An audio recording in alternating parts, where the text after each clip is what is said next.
Bava Batra Daf Samachet Amud Aleph, Interpretation of Contracts, Mekarka Dנייed. Thanks, Rabbi David Lapin, for taking care of yesterday while I was in Yerushalayim. And next week I'll have to be overseas, and Rabbi David Lapin will give the shir again. Thank you very much. There probably won't be shirim uploaded to the sites next week. Let's have a look at our Gemara, and what we're looking at is the way one interprets contracts between people, and the difference between that and the way you interpret legislation or a constitution. There's a different approach to the interpretation because a contract is really a recording of a conversation. And the way people converse is different from the way legislators word craft and wordsmith everything that they write, and therefore one has to look at contracts differently, and we'll see that emerge from our Gemara. What we need to understand for our Gemara is three categories of belongings, of possessions. There's the category of karka, which is immovable property. There's the category of metaltalin, which is movable property. And there is avodim and behemos, but let's focus on avadim, that is slaves, in the time when people owned slaves. And slaves are somewhere in between. Are they movable property or are they karka? They're similar to karka, they're similar to immovable property in the sense that there's a strong attachment and a very permanent attachment between the owner of property or the owner of a slave. Whereas the owner of movable property, it's a much more fluid relationship. There are various reasons why a slave might be considered as immovable property and might be considered as movable property. And the Gemara says in Kiddushin that Evet Knani nikneh bekesef uvishtar v'chazaka, that the method of acquiring a slave is exactly the same as you acquire a piece of property. You can use one of the three kinyanim, which is kesef, shtar, and chazaka. Ask the Gemara there, minala, and where do we get that from? Answers the Gemara, because we have a hekesh. It says, v'hitnachaltem otam livnechem acharechem lareshet achuzah, hikishan hakatuv l'sadeh achuzah. The Torah connects the reasoning behind how we deal with slaves and how we deal with property. There's also one of the important differences between property and metaltalin, which applies also to slaves, is that property you need to invest in. If you own a property, it deteriorates unless you invest in it. You've got to take care of a property. You don't have to take care of metaltalin. The golden Rolex you can put away in the bank, in the vault, and you can take it out 30 years later. It's the same golden Rolex. But if you've got a property and you leave it unattended for 30 years, and then you go and have a look at it, you're going to be shocked. It's not going to be the same property anymore. Property deteriorates. The same with a slave. A slave has to be invested in. You have to feed a slave. You have to nourish a slave. You have to exercise a slave. You have to give him what he needs. Otherwise, he will deteriorate as well. And we see from that Gemara in Kiddushin that there is a hekesh, that the way we treat from a legal perspective a relationship to a slave and to fixed property is very similar. The next piece we need to understand is a Gemara further on Daf Kuf Nun in our Masechta, where the Gemara says, Avda kemekakoi kemetalteli dami. Gemara asks a question. Are we going to treat avadim, are we going to treat slaves like fixed property or like movable property? Why would we be asking the question? We've already said in Kiddushin that there's a hekesh, that an evet klani, a slave, is considered like fixed property.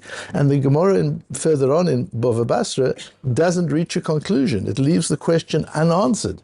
Why would the Gemara leave the question unanswered? It says Tosfos there, we'll bring the Tosfos on the next page, because all the hekesh tells us is that midoraisa, according to the laws of the Torah, you treat the slave and property in the same way. But that doesn't mean that in the laws of the rabbis the same apply. There could be laws of the Rabbonim, and there maybe we don't treat the slave like property, we treat the slave like metaltalin. And that's how Tosfos deals with it there, and we'll come back to that.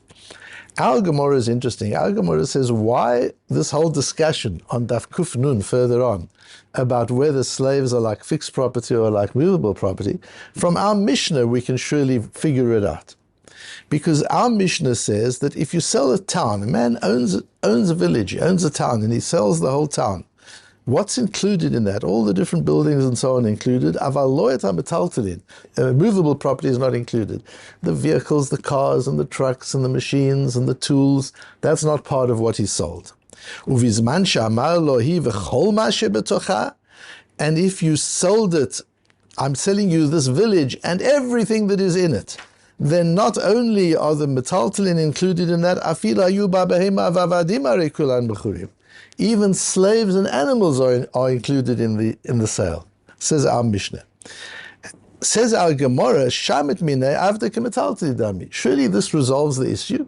If the Mishnah says, unless you specify that you're including the metaltalin, the movable property, the slaves are not included, clearly the slaves are like the movable property, not like the immovable property, because all the buildings and all the fields and everything, the yards are all included. And if the slaves were like immovable property, the slaves would be included. So surely you can resolve it from here. And the Gemara goes backwards and forwards and says, but this is different. We can't really resolve it here, because slaves could be like metaltalin, or they could be like karka. They could be movable or immovable property, because there's an element of both in them. But here we're talking about contract, explains the Rashbam. Here we're talking about people's intention. We're not talking about technically, is it movable or is it immovable? When I say to you, I've sold the city, was I thinking about the slaves or wasn't I? We're thinking about the psychology, we're thinking about intention.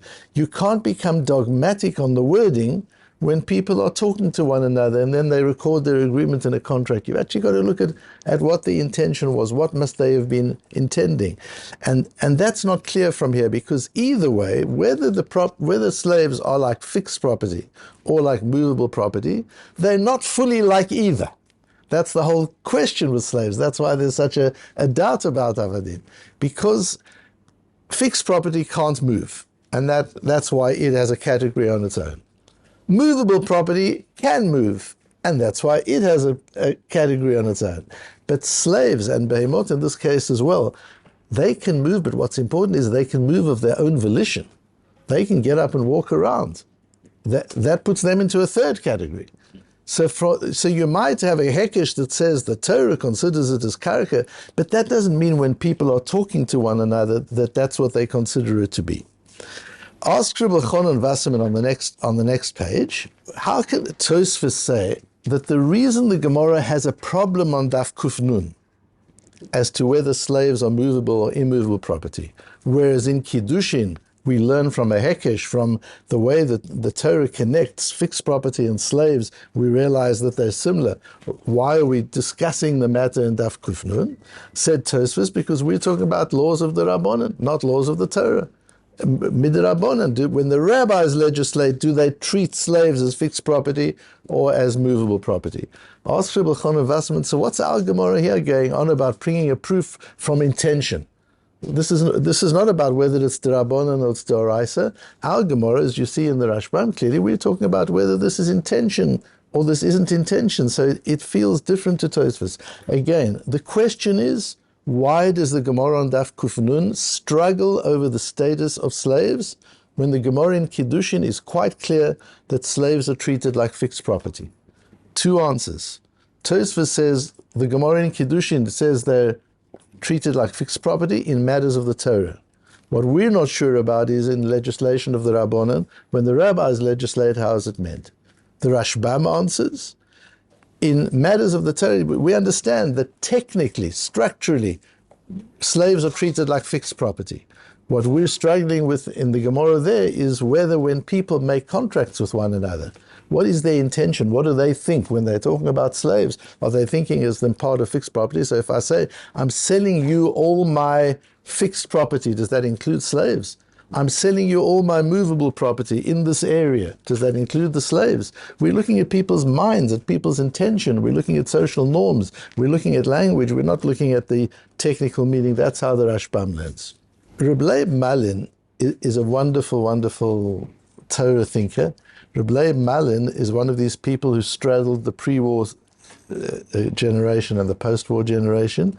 So he learnt and he synthesizes all the great Rosh Yeshivas of the pre-war period. So he learnt with Rabbi Chonon Wasserman, who we've just quoted. He learnt with Rabbi Shimon Shkop. He learnt with Rabbi Baruch Ber. When he got to Eretz Yisrael, he learnt with, even before that, he learnt with the Brisker Rov.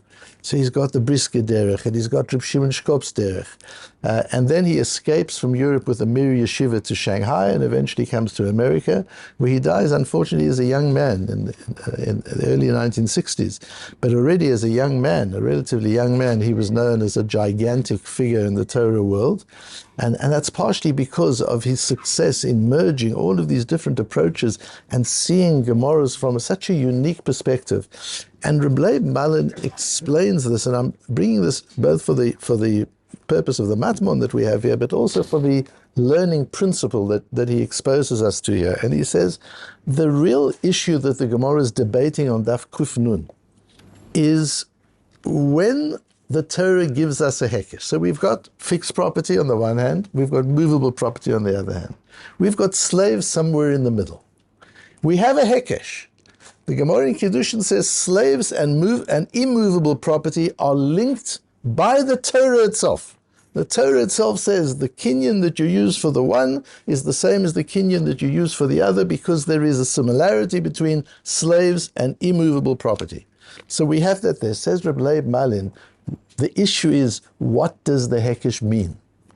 When the Torah takes a gray area like slaves and says with a hekesh means a conceptual connection. I'm connecting slaves to immovable property. Does that connection mean because slaves are inherently like movable property? The real qualities that make immovable property what it is applies to slaves as well. And the real thing is slaves are immovable property. Or is the hekesh, slaves are not immovable property? Of course they're not immovable property. Slaves move around, they're not karka. However, in certain instances, says the Torah, I'm connecting slaves and property for specific reasons in each instance. So is the hekesh an exception, or is the hekesh a fundamental principle? It's the way of understanding a hekesh, says Rabbi Lapin. If we say that the hekesh, that this Gemara in Kiddushin that teaches us there's a linkage between slaves and immovable property, if that's telling us a fundamental principle about slaves and the ownership of slaves, that they're owned in the same way as property is owned, then that would apply universally, including laws of the Rabbanan. If the Torah is telling us, no, of course this isn't immovable property, a slave is movable property. However, in certain instances it's treated as immovable property, then in the cases of the Rabbanan, that would not apply. It would only apply in the cases where we actually have a hekesh. That's how he understands the Tosfos on Daf Kuf Nun. Using Rabbi Lapin, I want to come back to our Gemara to understand our Gemara, and then we'll understand the Matmon that emerges from it. So our Gemara comes along and says, why don't we resolve it from our Mishnah? This issue on Daf Kuf Nun, can't we resolve it from our Mishnah? Well, according to Rabbi Lapin, what is the issue on Daf Kuf Nun? When the Torah says I'm linking slave ownership to property ownership, is that linkage fundamental and universal, or is it exceptional? In our Mishnah, we see that slaves are not included in the sale of the property. So clearly, when the Torah links slavery and the ownership of slaves with the ownership of property, clearly it's not universal. Otherwise, our Mishnah wouldn't be what it was saying. Clearly, that hekesh simply means there are certain cases where, although slave ownership is movable property ownership, there are certain specific instances where it's not the case. Surely we can learn that from the Mishnah, from our Mishnah here. No, says the Gemara, you can't, because everybody accepts that no matter what slavery is, whether you treat it as movable or as immovable, it's different from both, because it can move on its own volition. So let's take the one side. That means, according to Rabbi Lapin, it is possible that when the Torah gives us the hekesh and says, I'm treating ownership of slaves like ownership of property, the one side of Rabbi Lapin's understanding of the Gemara and Daf Kuf Nun is that means universal. Ownership of slaves is like ownership of property. And that, therefore, should apply to laws of the rabbis, to Rabbanans and Doraisas. It should apply across the board. Even then, our Gemara could be an exception, because our Gemara is talking about contract, and it's talking about agreements between human beings. And that shows you how open-minded and non-dogmatic you've got to be when you interpret human beings. If you're sitting with the American Constitution, where the founding fathers spent weeks and weeks and months, even longer, arguing on every word and choosing every word carefully, then when a judge on the Supreme Court in the United States today has to decide what the Constitution means, look at the words and explain the words. And you've got different approaches to constitutional interpretation. Do you look at the intention? Do you imagine what the founding fathers would have said had they been living today? Or do you just look at the words and you medayik from the words? These are the words they chose to use. These are the words that are in our constitution, and until they change, these are the words we go by. That's how you interpret a constitution. That's how you interpret lahavdil, a posuk in the Chumash. You don't say, what was Hashem's intention? Did he really mean this? Or what did it say? All you know is you don't know what Hashem's intention is, just like you don't know what the founding fathers' intention is, lahavdil. But you do know what word was used. Work with the wording. When you're looking at a Mishnah, Rabbi Yehuda Anasi was careful about every single word he uses in the Mishnah. You're interpreting a Mishnah, look at the words. You're looking at the Shulchan Aruch. Rabbi Yosef Karo is meticulous about every single word he uses in the Shulchan Aruch. You're looking at the Shulchan Aruch, go by the words. What does it actually say? What do these words mean? But when you're interpreting a conversation between people, whether it's documented in a contract, or it's documented in a letter, or it's not documented at all, you can't become dogmatic. You used the word this, so you must have mean that, because that's what that meant. Open a dictionary and see what that word means. He says, I don't know the dictionary by heart. When I used that word, I didn't mean it by Oxford Dictionary interpretation. And you say, yes, but it's in a contract. Yes, but a contract's not a constitution. A contract is an understanding between people. And we see from here that even, if we go to Rabbi Malin's way, even when the Torah is telling us Eved is treated like karka universally, there is still the opportunity to say, but when two people are having a conversation and reaching an agreement as an outcome of that conversation, you've got to try and get into their heads and understand their intention and their meaning. And the fact that a slave is neither fixed property nor is it movable property in a person's mind. Yes, in the Torah's wording, we have an understanding of what it is.